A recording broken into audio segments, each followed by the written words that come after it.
The Everything Sequel podcast is brought to you by the Vegas Beer Guys and 2T Fitness.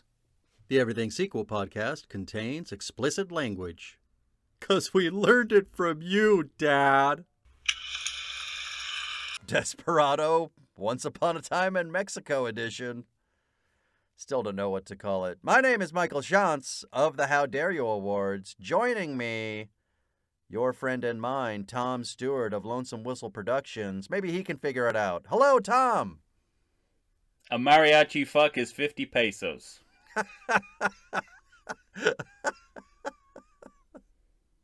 I don't think I figured anything out there. I think I complicated things. You know the best part about that line? Fuck. The best part about that line is having seen Enrique Iglesias. Oh yeah, Enrique Iglesias is in this film. In live in concert. I know for a fact that that's part of his real act. What? So I went to see him open for J-Lo in LA. Uh-huh. And at one point in his performance, he goes out into the crowd. He grabs a woman, Courtney Cox, Dancing in the Dark style. Right. He serenades her, and then at the end of the serenade, he makes out with her. Holy moly. So I don't know if that's I don't know if that's still in his act, Right. And if it's not, I don't know whether I'd like to know whether Me Too or COVID took care of it. If it's not in there anymore, because it's got to be one of those two things. So there you go. That's great. There's that might be the movie's only link to reality as we know it. Heard. That's remarkable. It is. When I saw it, I was like, yeah, that's just a basic Enrique Iglesias concert. All right then. How alarming. It is very alarming. I got to tell you, there were some things that I'm not going to say surprised, because I'm not surprised at all that I didn't remember about this movie, especially the people in it. I saw this movie in the theater and then immediately forgot everything except that I hated this movie. And then I went back to it, Tom, thinking maybe I had a bad day. Maybe it's a little better than I thought it was, and my feelings are still the same. But I did not at all remember that Eva Mendes was in it or Ruben Blades. Which is just okay. So I want to get this out of the way because there will be Latin people listening. Ruben Blades calls himself Blades. So we will call him Blades because that is what he chooses to call himself. He should be calling himself Blades, but he grew up with everyone calling him Blades, so he calls himself Blades. True. There. I've saved us a lot of fucking trouble just now. Keep your pens off the page. I saw what happened to Chris Hardwick on Talking Dead following Ruben Blades' appearance on that show. These two white guys ain't going through that. I know it's supposed to be Blades, but I also respect his right to call himself whatever the fuck he wants. Heard. All right, Tom, we're talking about Once Upon a Time in Mexico. This is Are we? All we've talked about is Latin pop music so far. I know. This is a 2003 movie, of course, still directed by Robert Rodriguez. A Robert Rodriguez flick. Yeah. Mind you. I know. Not a movie, it's a flick. Flick. The movie was cut. What's that? What? Scored, chopped, and scored. Yeah. By Robert Rodriguez. I love those Food Network shows. Right?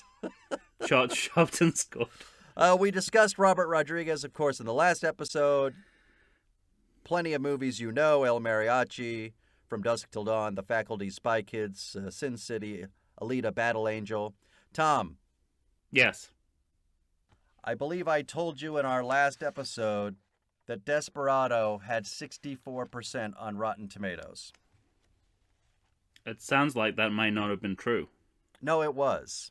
Oh, The okay. alarming thing for me is that Uh-huh. Once Upon a Time in Mexico has 66% on Rotten Tomatoes. Whoa. I don't get it. I don't get it either. The only thing it makes me think of in terms of what we've talked about before is the Dark Knight Rises scenario where uh, it kind of it just it's a movie that eludes everyone, Well, that everyone thinks they think it's good, actually, because but I was so shocked when I saw that I went to Rotten Tomatoes and I started looking at I looked at like a dozen reviews, and so many of I the thought you were gonna say reviews, like that. I emailed the head tomato. yeah, so many of the reviews had all the same problems that they should have had, but said, but I didn't mind it. I do And aggressively I mind do, all the problems exactly, in this I movie. do mind. Whereas I'm willing to give Desperado a pass for its obvious problems. I mean, because for me, when I watch Desperado, especially that the first two set piece scenes, which is the cold open and then the Ugh, bar fight, yeah. I feel like I'm watching. I know that I'm watching an extremely talented director and somebody who is editing his own movie within an inch of its life.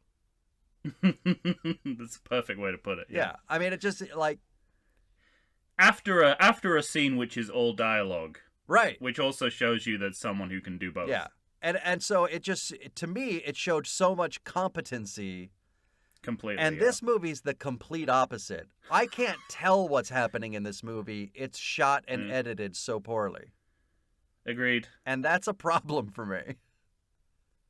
Like, I don't Agreed. It feels. understand how the same man did it.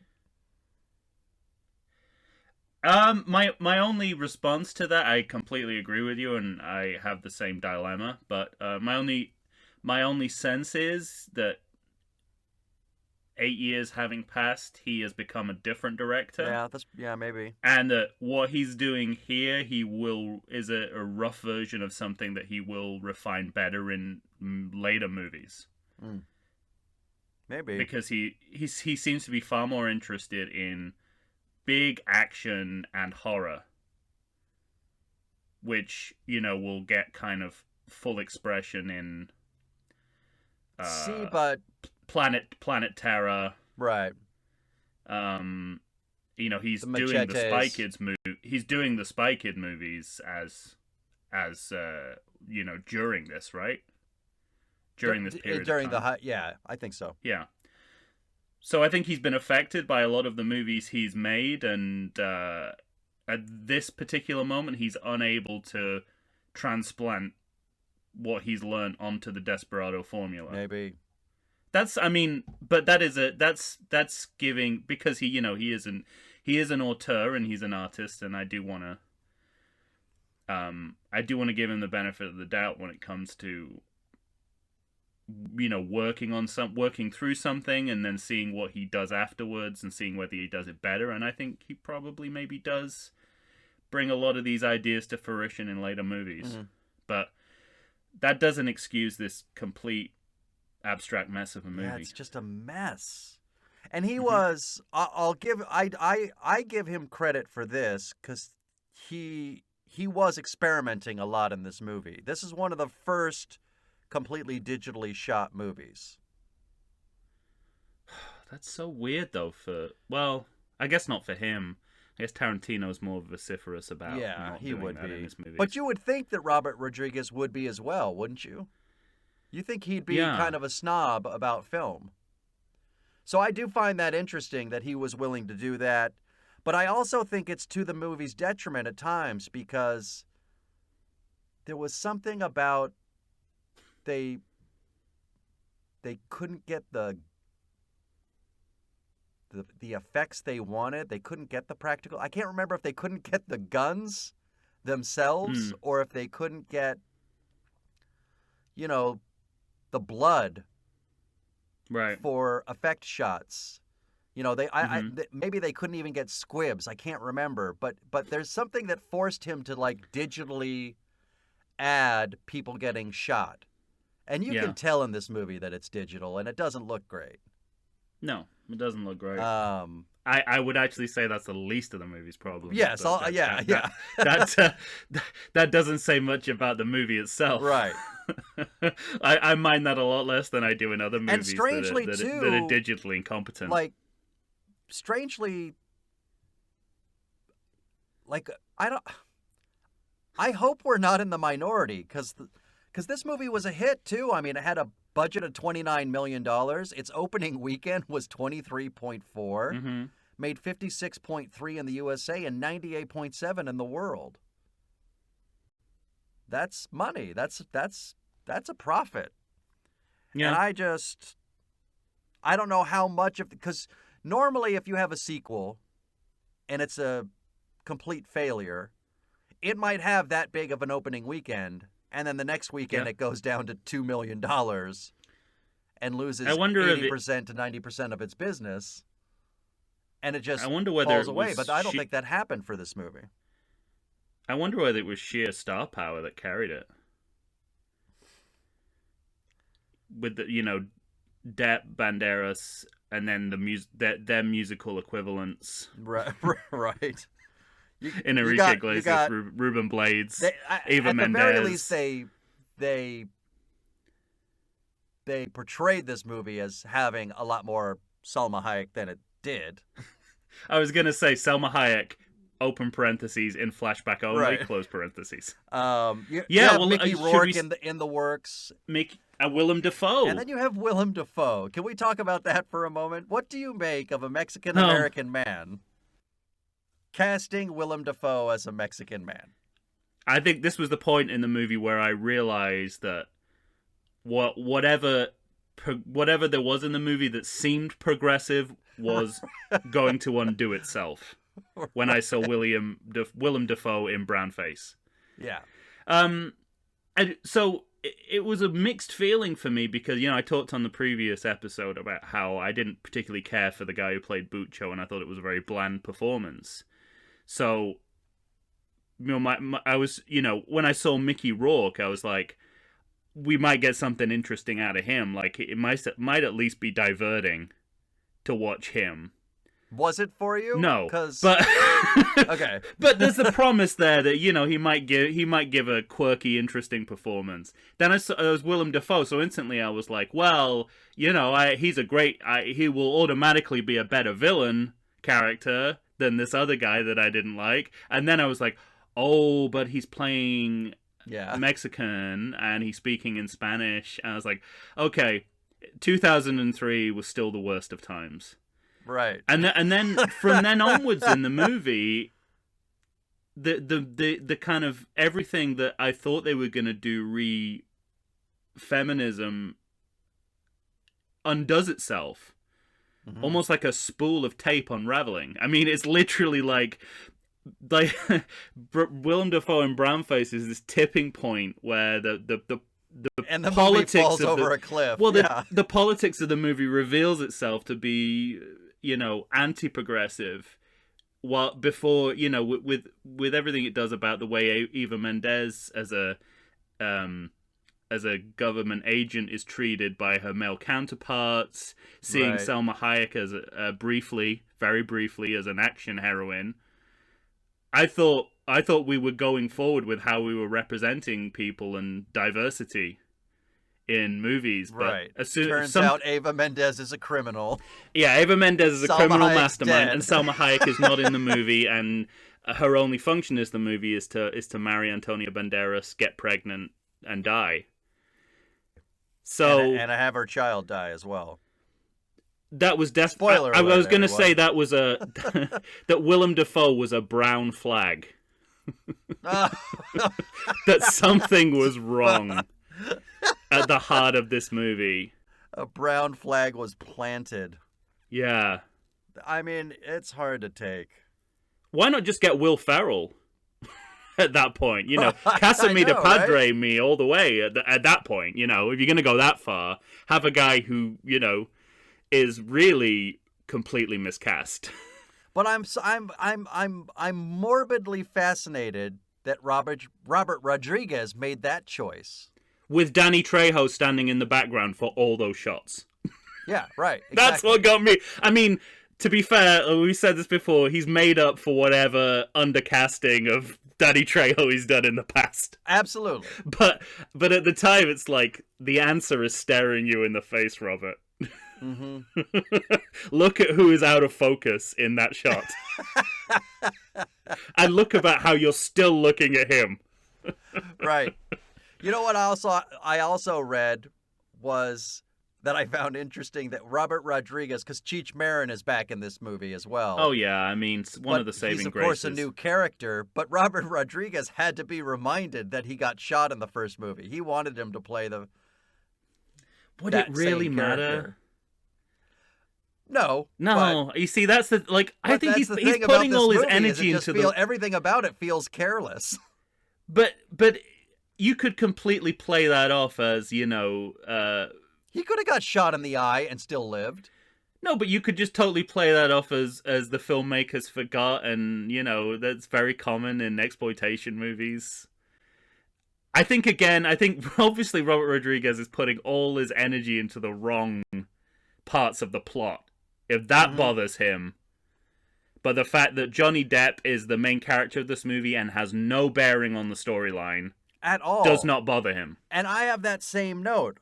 One of my notes is, let's talk about this, because I at some point wrote, there is too much Johnny Depp. Yeah, that's entirely true. I wrote that exact same note. I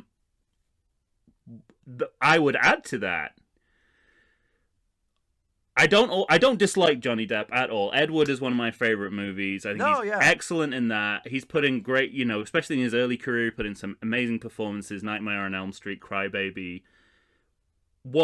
However, we're past the tipping point of his career as an actor. Yeah. Where it's all downhill from here. Agreed. So I think they thought they were getting Fear and Loathing in Las Vegas Johnny Depp. But what they're actually getting is a foreshadow of Johnny Depp as Mordecai. All those disguises, that mannered performance style. Yeah. And that's what I mean about, I think there's so much of this movie that is wrong place, wrong time, and having Johnny Depp as the star of your movie. This is the exact wrong time. Yeah. There's a mid-90s movie in which he could have nailed this part in a different way. Mm-hmm. Of course, they could have, he could have written him better too, but right. I feel like he's it's such a plastic performance. I was going to say artificial performance. It literally is, where he has artificial limbs. And no eyes at one point. Mm-hmm. But yeah, it simply doesn't work, and thus the combination of it's not a very good performance and it has no bearing on the, in quotation marks, storyline of this movie means that, and yet we spend 3/4 of the movie on him in some form or another. Ironically, the only person who almost matches that is Ruben Blades for some reason. Ruben Blades is in this movie more than Antonio Banderas. I haven't looked up the statistics, but he must be. He absolutely must be, and not only that, he spends most of his time talking to himself. Like actively saying what he's thinking or about to do. When I saw him verbalize exposition to himself, yes, I thought, and it goes back to your point about, you don't feel like you're in safe directorial hands. That wouldn't pass like a film school teacher in a student movie. Right. They would be like, their first note would be, you got to find a better way to do exposition. You got to cut that shit out now. Exposition is in dialogue or action only, and sometimes you don't need it. Right? Right. And it's one of the big problems I think with this movie, if if I'm grasping for an ethos that this movie has that I think undermines it, it's maybe that they want to turn every convention on its head. On its head. Yeah, okay. And that's what they promised to do in the last movie. You know, the whole stuff about, oh, the bartender never gets killed and then the bartender gets killed. Sure. But here it's like it's upending the conventions that we know work because they work. Right? It's like they go against the logic of filmmaking. What it ends up doing for your audience, the 2 times I've watched this movie, I feel like I'm walking through a jungle and I keep stepping in rope traps and being turned upside down. That's so and then true. I cut myself down and take 5 steps and then I fall into another one. I think you could lightly re-edit this movie and make it an immersive experience. Oh. if you could add VR to this movie. Right. So maybe it's even more ahead of its time than we thought. Than we knew, right. All right. Because I fit there are moments where Ruben Blades is like, well, I mean maybe not VR, but maybe video games have an impact here of like the kind of, I mean, it's pre-Red Dead Redemption, but that kind of just wandering around in a place. In a place, right. Exactly. Grand Theft Auto style. That is what this movie feels like. Like you're just walking around. I never considered that, but when you said walking around a jungle and getting into traps, it's like that is the narrative principle behind this movie. This is the first-person shooter version of a movie, except you're not the shooter, because all we're doing is following Ruben Blades and Johnny Depp. And it's all right, let's. I like to think I know something about beer, but nowadays even I get overwhelmed when confronted by the exhaustive selection of craft beers they have at bars, breweries, and even grocery stores. Back in the day you had 1, maybe 2 craft beers to choose from, and if you were confused, you ordered a Guinness. But in beerstinations like San Diego, the craft beer options lately are in double, sometimes even triple digits. So what's a beer drinker to do? You need what I need, the Vegas Beer Guys. Your beer of choice should be a perfect blend of malt and hops. And so a live show about beer needs that same balance. And the Vegas Beer Guys matches beer expert Dan Aker with self-proclaimed beer novice Stephen J. Weiss. The results are eminently drinkable. They're on Facebook, they're on Instagram.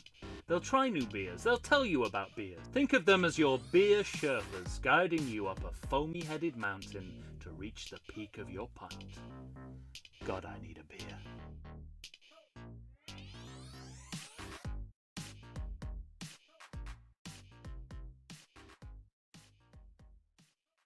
And we're back, ladies and gentlemen. Tom and I are here discussing Once Upon a Time in Mexico, the 2003 sequel directed by Robert Rodriguez. We're trying to figure this fucking thing out. Yeah, our response to it is definitely in keeping with the tone of the movie. With the tone of the movie, right. Because we're not linear. I don't know how you would address this movie in a linear fashion, to be perfectly honest.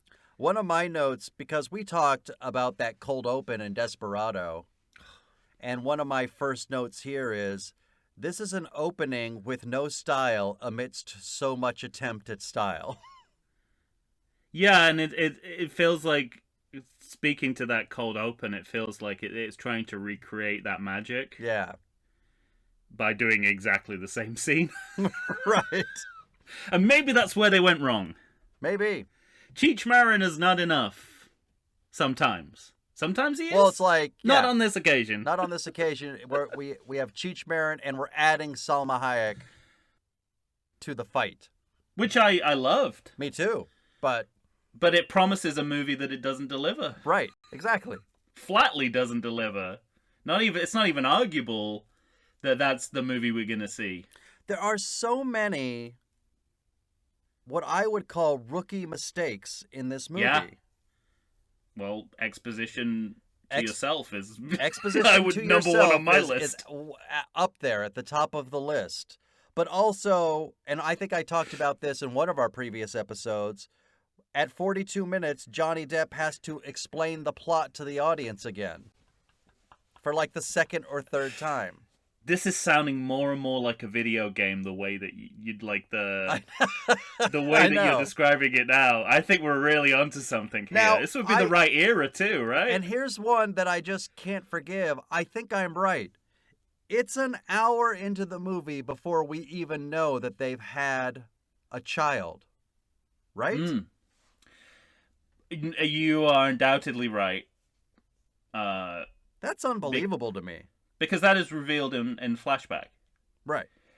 So, but not until an hour into the movie. I have a lot of questions about this, and you're always good on behind the scenes stuff. Is there a reason why there's an entire movie that occurs between Desperado and Once Upon a Time in Mexico that is only revealed in flashback? I mean, was there some availability issue with Salma Hayek? Because that's definitely what it feels like. It does feel like that, and I am live fact checking. Yeah, it just because my first thought, as a familiar, but I can't. I want to say maybe she was she involved with Frida at the time?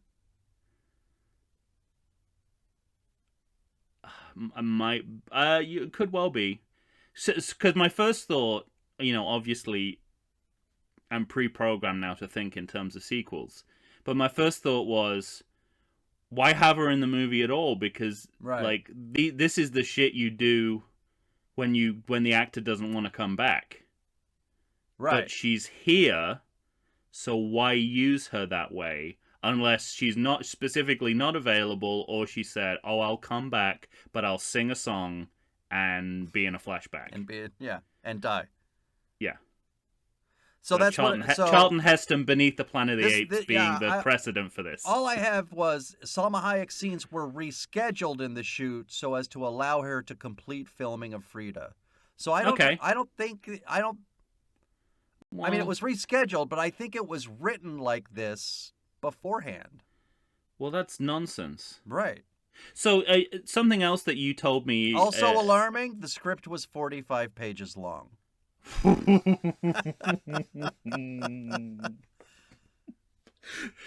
They lost half the script, didn't they? And no one was willing to take the blame and write another ending. Right. And a new middle and a new beginning. Something you told me in the last episode that I'm intrigued. I think it was in our introductory episode. I'm intrigued to follow up on is you said the idea of this movie came from Tarantino. Mm-hmm. Do you know any more about that? What the specific? Because after seeing the movie, I don't know what the movie was, so I don't know what idea this movie's supposed to be based on. I think all Tarantino said was you have to do a third one, and you should call it Once Upon a Time in Mexico. Oh, for fuck's sake! And that's it. He was just trading on the title. So he used Rodriguez. Do Once Upon a Time in the West for Desperado. He used Rodriguez as a guinea pig for Once Upon a Time in Hollywood to see if that was a profitable title. Yeah. It was a hit. He makes Once Upon a Time in Hollywood. See, I thought you were going to tell me that, because here's the high concept version of this movie for me. This isn't the high concept version, the one we saw. Okay. The follow up, the sort of the tell me more. Okay. Once they say, tell me more about this movie, I would say El Mariachi works for the government to save the Mexican president from being assassinated. Right. I'd say that sounds like a pretty damn good movie. Because you've got the classic sequel inversion. He's outside the law, now he's inside the law. You automatically change the kind of scale of the movie. It becomes about almost like a spy thriller or a Day of the Jackal style story. Well, because there is akin to that. There's the one interesting thing that I did like about this movie was the people supporting the president, fighting for the president.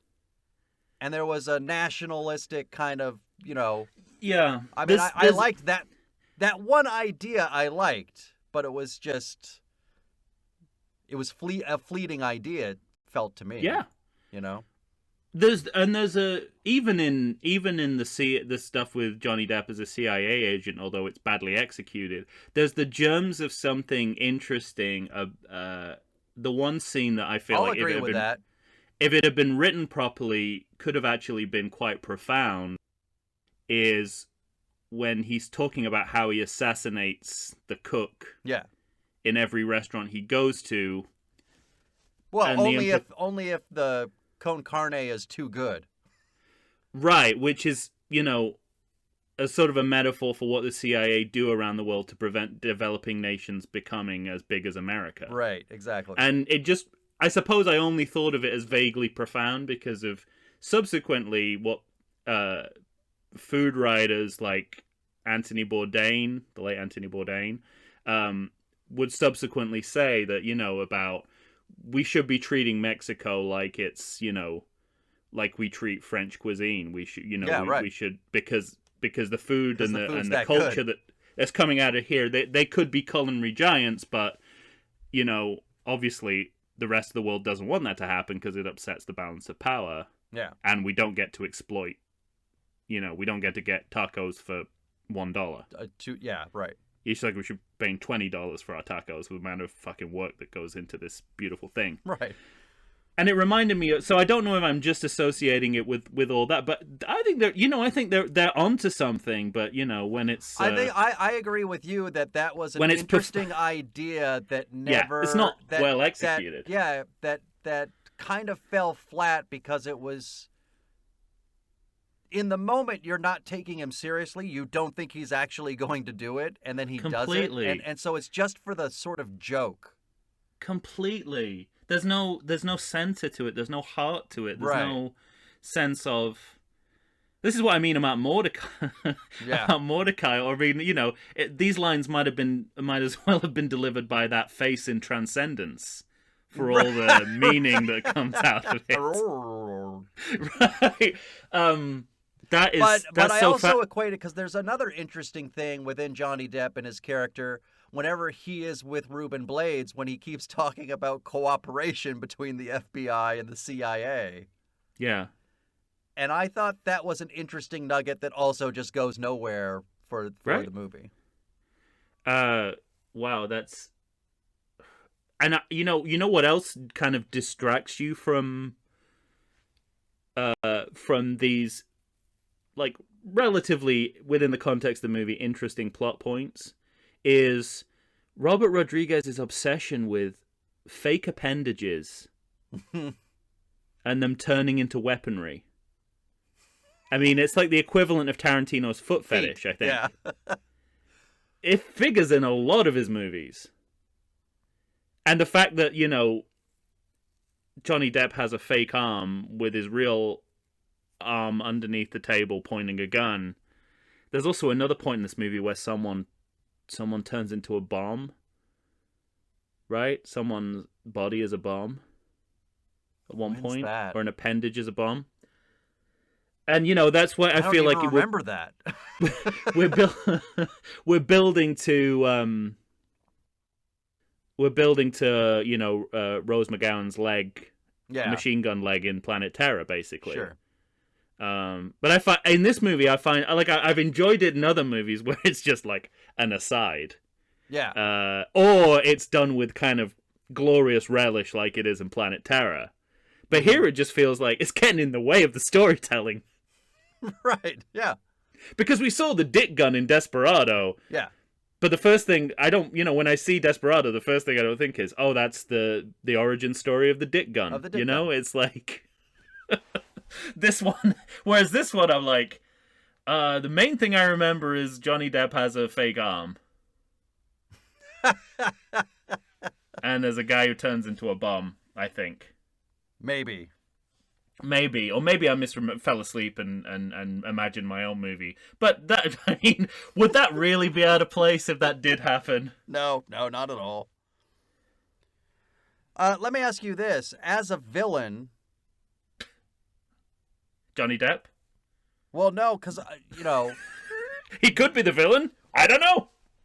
I guess you're right, because Defoe is our main villain, but for Antonio Banderas, for El Mm. Mariachi, the villain is General Marquez, who's basically not in this movie. Not in the movie at all. I just don't understand. He's in the he's in the flashback movie. Yeah. He's in the mirror universe of this movie.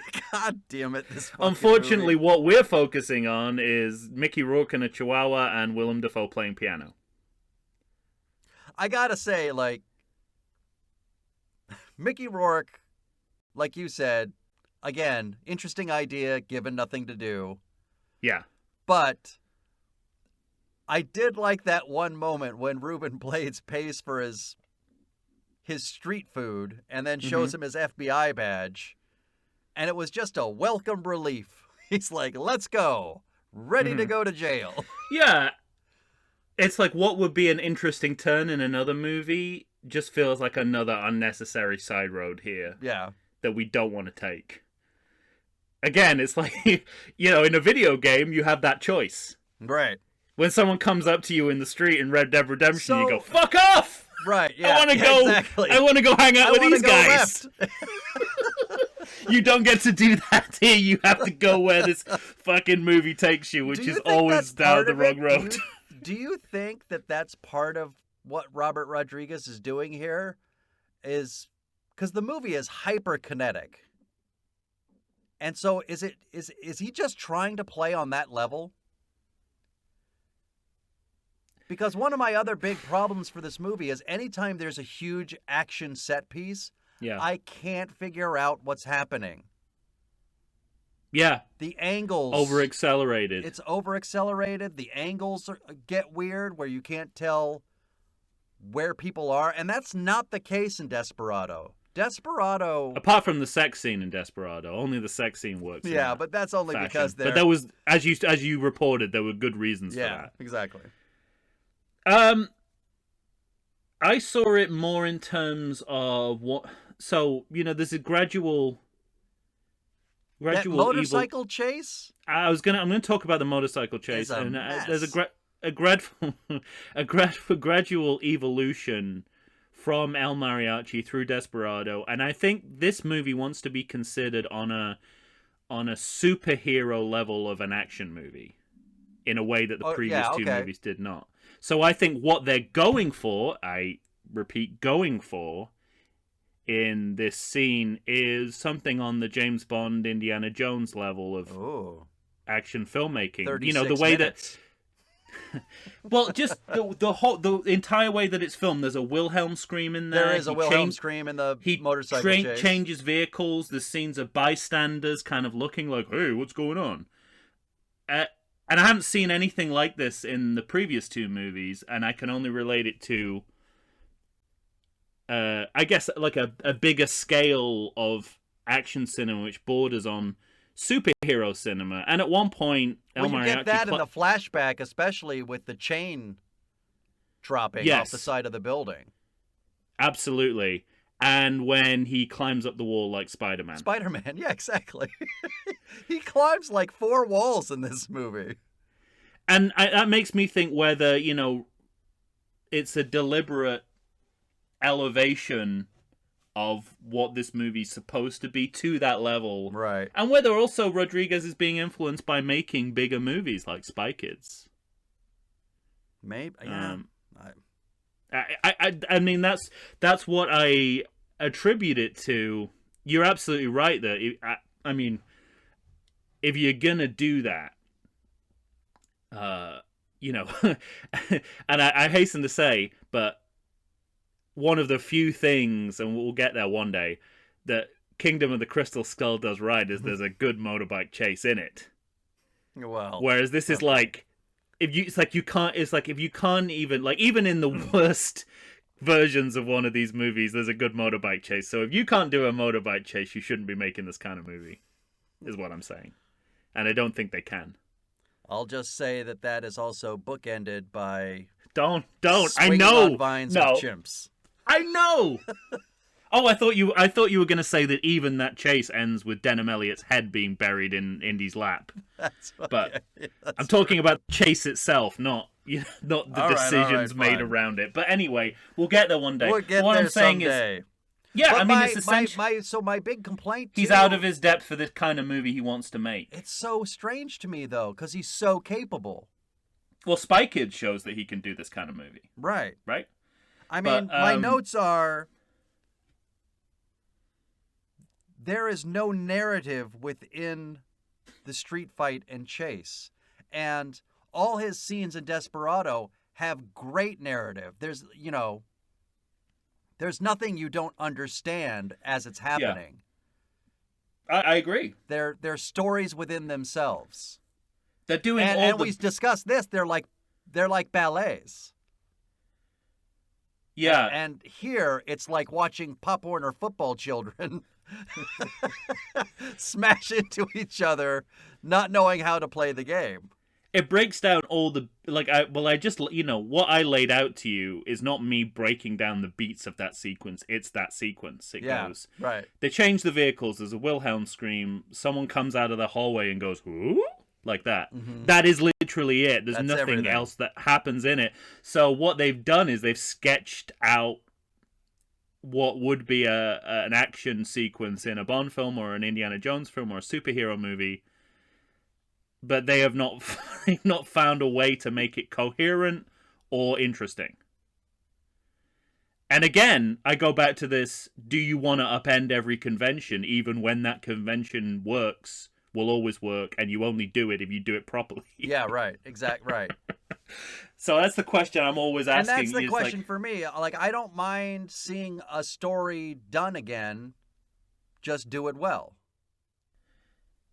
Yeah, and the big reference point for this movie is Desperado, which fits in terms of like when they do something, they acknowledge that this also happened in Desperado and we're doing it again. But which is consistent with it's a Desperado's remake of El Mariachi, so it's keeping it in that sequel come remake territory. But to what end? I feel like I know what end that goes to in Desperado. Yeah. All right. But I guess it's caught between two poles. Like Desperado still has an indie movie feel to it. Yeah, it does. It's not the guerrilla filmmaking like El Mariachi purported to be, but it's still got the flavor of an indie movie. Here, you're caught between an indie movie and a Spider-Man. Right. Uncomfortably. Yeah. It's not sitting comfortably on that, top of that fence or whatever. But and I don't know if that's just Rodriguez pandering or he's like, hey, Spy Kids worked. Why can't I make? Why these can't I do movies? it for Desperado? That's interesting. All right, some ways, I respect the choice. Because it doesn't work. To get bigger and bigger, and it's always something that Tarantino we're inevitably comparing their careers, because for reasons we've said before. But Tarantino always says, "I'm going to make a Bond movie. I'm going to make a Star Trek movie." It doesn't happen. He just keeps making his own movies. Yeah, right. Right. He's only ever adapted Elmore Leonard. Like he's never gone further than that out of his own comfort zone, whereas Rodriguez is more likely to put himself outside his comfort zone and fail. True. So I have a little bit of respect for that. Okay. But again, I'm being generous to him because I think he's a genuine film artist. I do too. But does the coronavirus have you feeling oogie? Have you been sitting on your couch for weeks? Nay, have you been sitting on there for months? Well, it's time for you to get back in shape. Check out 2AT Fitness. You can find them on Instagram. You can find them on Facebook. 2AT Fitness was started by Tina Bernard. She is ready and raring to go to help you get back into the shape you want to get into. They've got all kinds of classes. They've got outdoor in-person classes. They've got online classes if that's what you prefer. Ladies and gentlemen, it's time to get back in shape. You're going to find a variety of exercises. You're going to have strength training, cardio, weightlifting, even fun 5-minute burnouts that will push you to your limits. So get off the couch, get into shape. Go ahead and check out 2AT Fitness. Tina Bernard has got you for all your needs. I know her personally. She's fantastic. you're not going to meet a better person to help you become the new you. Check it out. And we're back once again, ladies and gentlemen. Tom and I are here discussing the 66% high-rated movie, Once Upon a Time in Mexico. It's just not 2003 enough to put it on the sequel. poster, though, is it? I know. Like, you couldn't lead with that on your marketing. No, what they would say is officially ripe. Is that what what over 50% is, right? Over 60. I think it used to be over 50, and now it's over 60. Yeah. So if you're over 60%, you're ripe. Okay. So I don't know how the tomato ratings work. Sorry, guys. No, there were bylaws. Anyway. Several times in this movie, Tom, I have notes where I wrote down something, and then next to it I wrote, nothing happens. Yeah? Nothing comes of this? Yeah. He sings for the president, nothing happens. He gets caught, nothing happens. He just escapes. And the last time you see him, he's surrounded and looking directly at General Marquez. Like there's just people everywhere. And he's walking past people as they're walking past him and just not seeing him, going from kind of pillar to pillar. And then he looks around a corner and there's General Marquez, and you can kind of see the blood, rush to his face, like the I want to murder face crawl over his brow. And then the scene cuts and we go, I don't know where, probably to Ruben Blades talking to himself in the middle of a fucking street. And then the next time you see him, he's just escaped. Yeah. Ruben Blades really likes to play characters who talks to themselves, because Daniel in Fear the Walking Dead talks to himself all the time. Maybe that's on his resume. On special skills. Verbal exposition to self. Sorry, but I jumped on your point, but I have nothing to add. You're absolutely right. I was particularly intrigued. Intrigue's the wrong word. I was particularly... I was going to say taken. Taken, that's an even worse description of how I felt. I was... Baffled? Curious? I noticed that we were in a hospital for a long time. That's one of my notes. And I don't know why. My note don't know what kind of movie we were in when we were in there. It felt like a full-on horror movie to me. Yeah. With missing faces and people dying by having their knees cut off, and yet still not interesting. My note was hospital bullshit. Who cares? ? Well, there's your T-shirt. In fact, I would even put Johnny Depp in that T-shirt in one scene in this movie. Right. Hospital bullshit, : who cares? Semicolon, who cares? Large : who cares? Yeah, no, you're absolutely... I mean, again, I attribute... Knowing that Planet Terror is coming, I attributed... Because a lot of that... I attributed again to, like, this movie is like... This movie is prepped for Planet Terror. That's what it is. This is the guinea pig. Solved it. Yeah. This is like patient zero for things that Rodriguez wants to do in movies, but he hasn't figured out how to do it yet. And somehow in the doing of it wrong, he will figure it out. Right. Because love Planet Terror and love the way that focuses on a hospital and all the stuff in there and the zombies and the anesthetist stuff. Right. And I think that's what he's heading towards here, but boy, is this just another detour along I mean, a road that's all detours. Dafoe thought of everything except how skinny his replacement's fingers were. God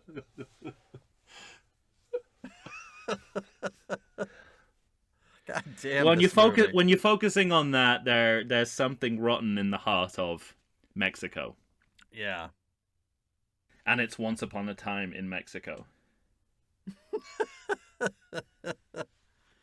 I think you alluded to this in the past while we're talking about digressions that go nowhere. Go ahead. By which I mean this episode. Right.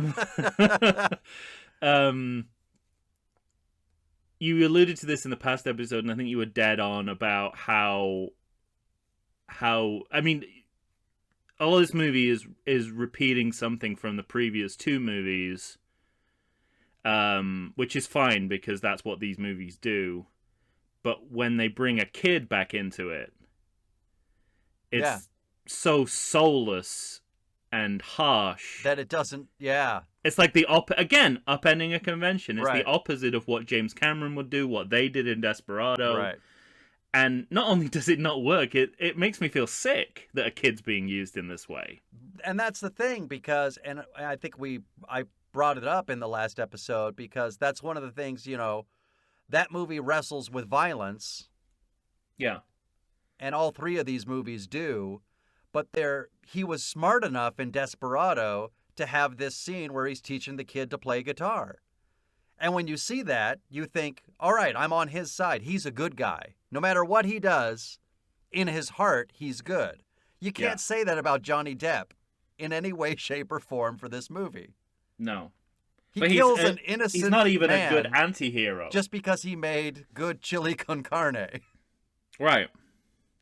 Right. And so when you stick that kid with Johnny Depp, it's the complete opposite. And you're completely right when you say, yeah, it makes you feel sick to your stomach. Yeah. To see this kid having to lead eyeless Johnny Depp around by his hand. 66% on Rotten Tomatoes. 66% on Rotten Tomatoes. I know why you led with that now. Of Johnny Depp Maybe looking it's because without eyes to a kid and saying, where is he? I gotta shoot my gun. I have to murder a man in front of you. Where is he? Are you sure you're not on an actual tomato site? Because when he doesn't have eyes, they kind of look like tomatoes, That's right? true. So maybe they're just rating how well tomatoes are represented in movies. I not that this, like that website that's just about how good the dogs are. not You that know, this matters at all, but I'm straining to find things of interest in this movie.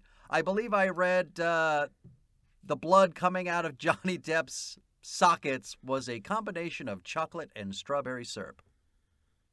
So there you go. There you go. Yeah. One of my last notes is this movie is mind-blowingly bad. Yeah. I think it's interesting though, because I suppose the coat hanger for this movie is remaking El Mariachi once again. But the differences are either negligible or wrong. Right? Yeah. Like, I mean, we haven't even talked about the I like how the slowly return and the return of assuredly the that idea came to you. the, Or wrong. I was just trying to think of an instance where that wasn't true, and there No, wasn't it's one. true across the board.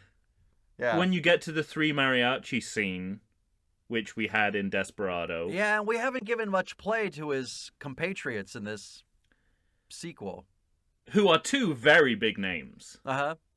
Enrique Iglesias, I probably don't need to tell you who that is, but for those of you not into your world cinema, you might not know Marco Leonardi, even though he is the star of two of the biggest movies on the international world cinema circuit ever, Light Water for Chocolate and Cinema Paradiso. Right.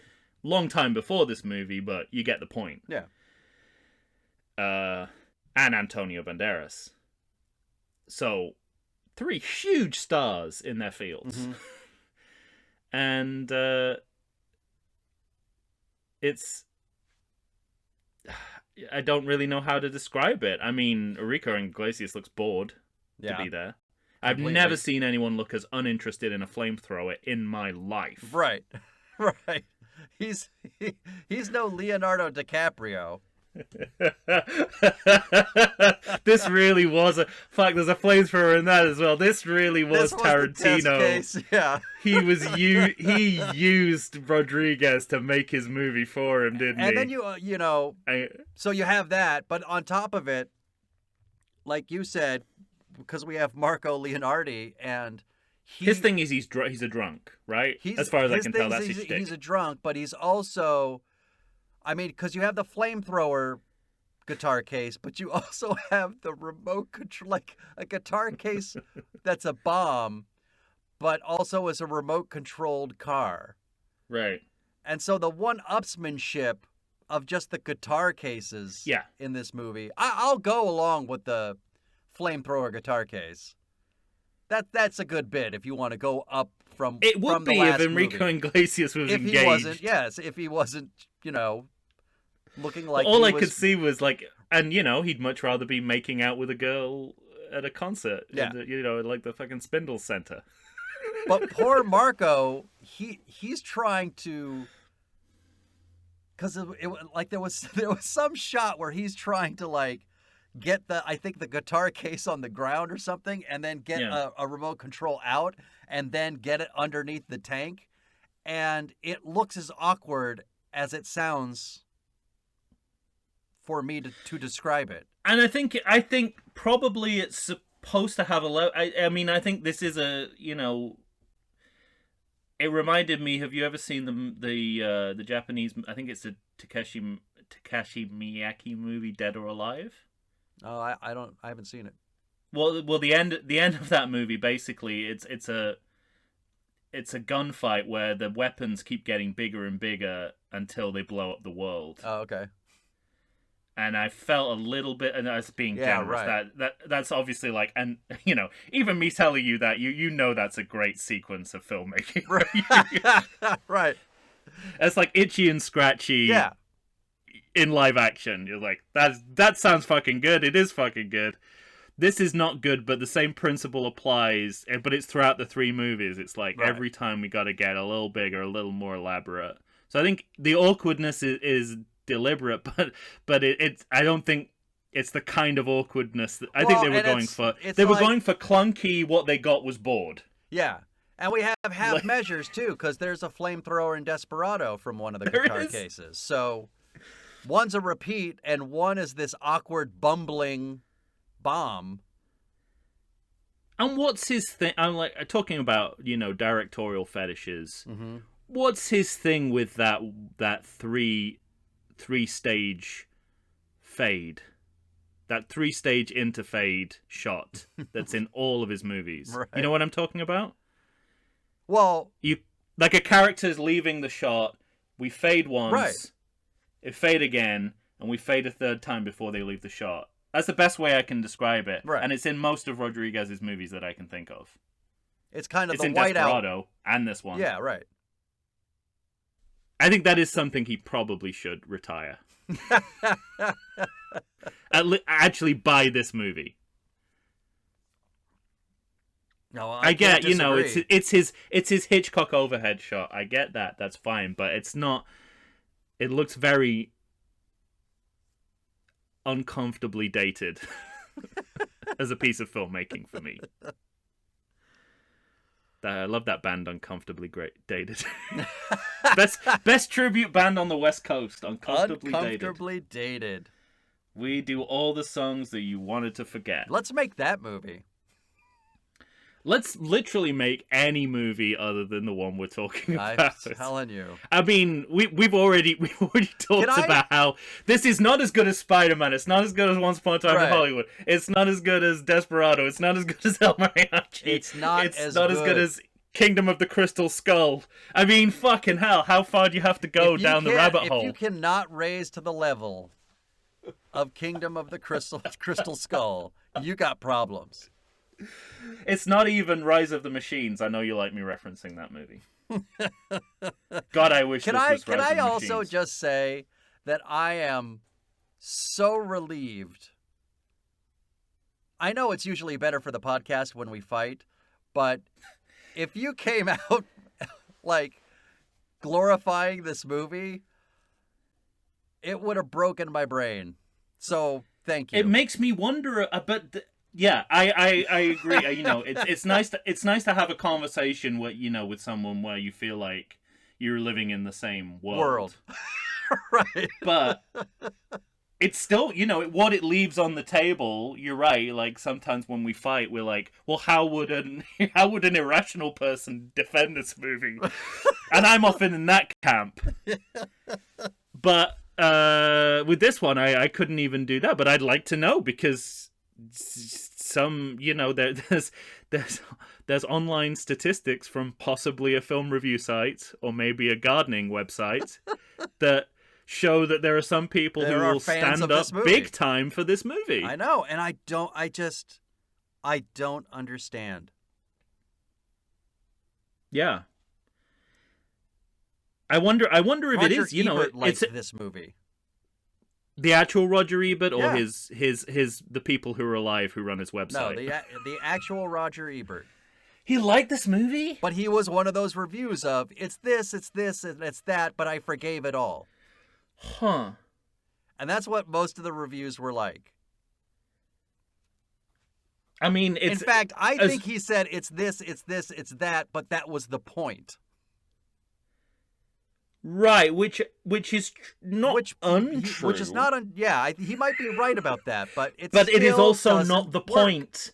It is not the point that you should enjoy it When because El of that. Mariachi looks straight at Danny Trejo and says, who's armed, like I think he punches him, Trejo falls on the ground, he's getting out his gun, and he just puts his hand up and says, no, you're last.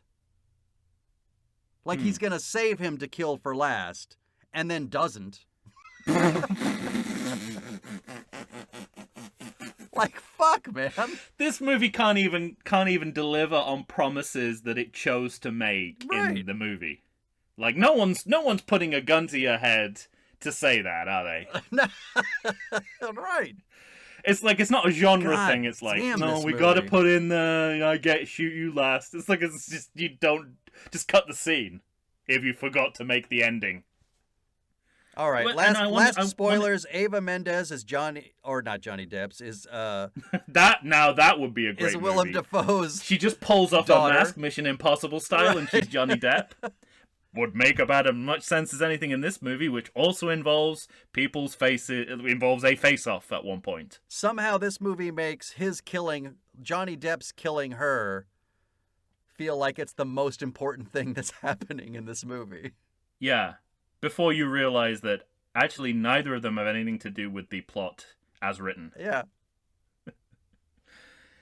There was a moment when I thought a shot in this movie where I thought we really don't know what to do with the material we have, and it was when two of the three mariachis who are not Antonio Banderas are walking down the road hitchhiking with the Mexican president.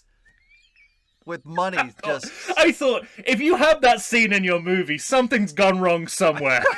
Right? If you've sat down and written that as a way of showing what's happened in your movie, something's gone wrong. Well, and it's indicative of everything that's wrong with this movie, because Antonio Banderas' character in the previous movies is always, I'll get done what I need to get done at any cost, and it costs the lives of friends. Mm-hmm. Not in this movie. Everybody lives. Everybody lives. Again, it's an inversion, but why invert it? Right.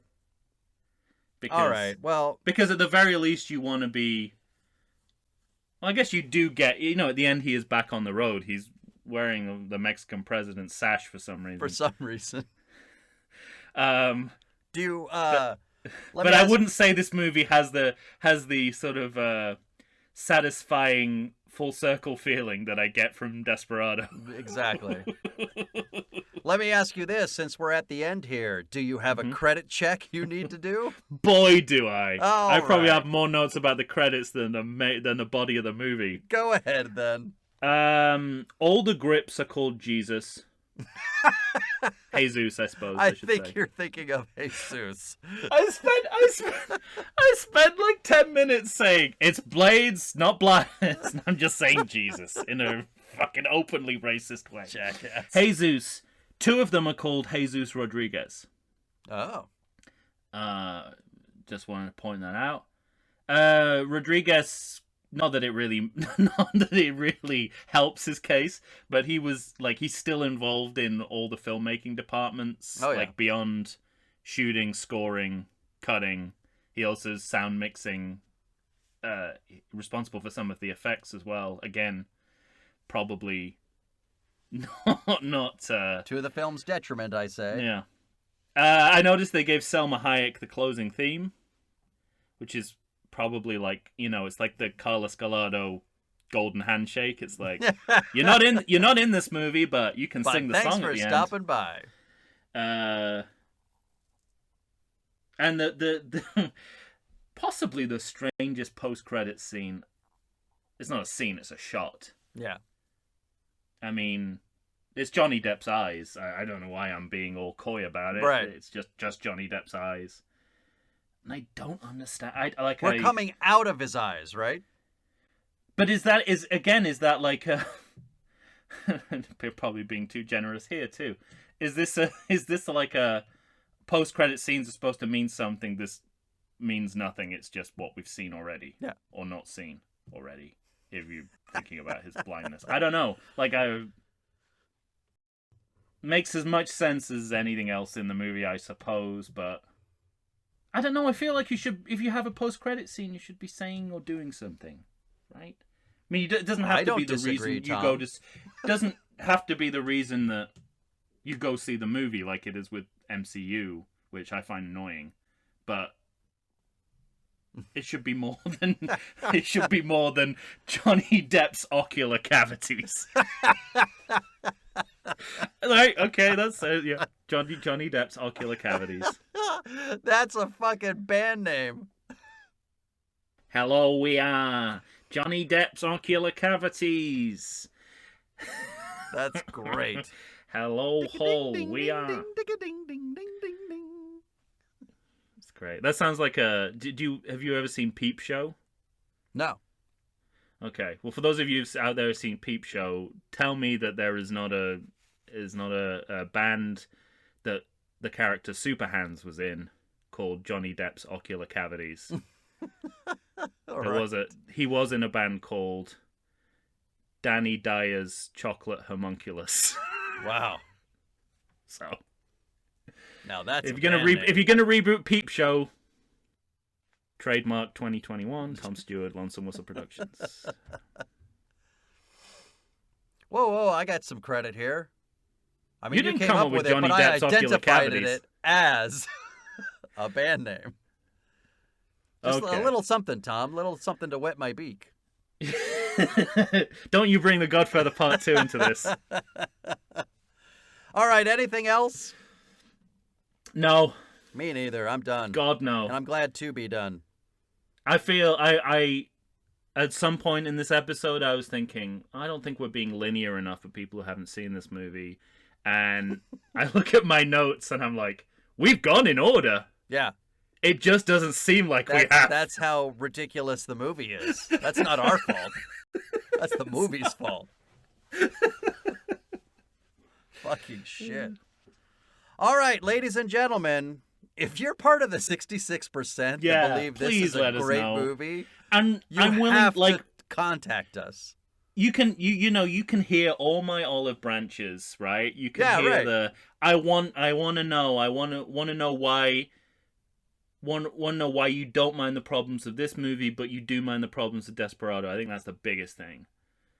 Because we're both the opposite, right? We see the problems in Desperado, but we go, But pay no mind. Yeah. And I clearly all absolve people the movie do of with its this movie. sins. Yeah. Oh, by the way, that is something I did want to mention. They doubled down on the confession booth scene. Yeah. And what they add Right. is a Marlon Brando impression. Right. And an actual reference to For Your Eyes Only, where he peels his beard off as Q does in that scene. So Johnny Depp, awful performance, great Marlon Brando impression. Very good. I mean, it should be, you work with him, but not everyone, not everyone can do the voice. They gotta take credit where you give it. Yeah. That's Tom Stewart, ladies and gentlemen, giving you Marlon Brando. No, it's Marlon Brando. He just walked in the room. Play along. That's Marlon Brando's ghost. All right. Once again, ladies and gentlemen. Johnny kid. He's a good kid. If you think this movie is fantastic, then you let us know. Find us on Facebook, Instagram, or Twitter. Send us an email to everythingsequel@gmail.com. For Tom Stewart of Lonesome Whistle Productions, I am Michael Shantz of the How Dare You Awards. Say goodbye, Tom. Are you a Mexican or a Mexicant? I was waiting for that one. Great line. Shame it's coming out of Ed Wood's mouth. I think that line might be like 80% of the reason why 66% of people gave this movie a positive review. Just that one line. If you follow the through line of that line, it's a good movie. Because Danny Trejo says it just before he dies. So yeah, right. The arc of that line of dialogue is great. Is a success. Yes. There we go. There you go. Got it. We've said one nice thing about this movie. Ladies and gentlemen, stay tuned. A few days from now, you're going to be hearing us pitching sequels somehow to this fucking series. How we do it, who knows? So look forward to that. All right. We'll be desperate.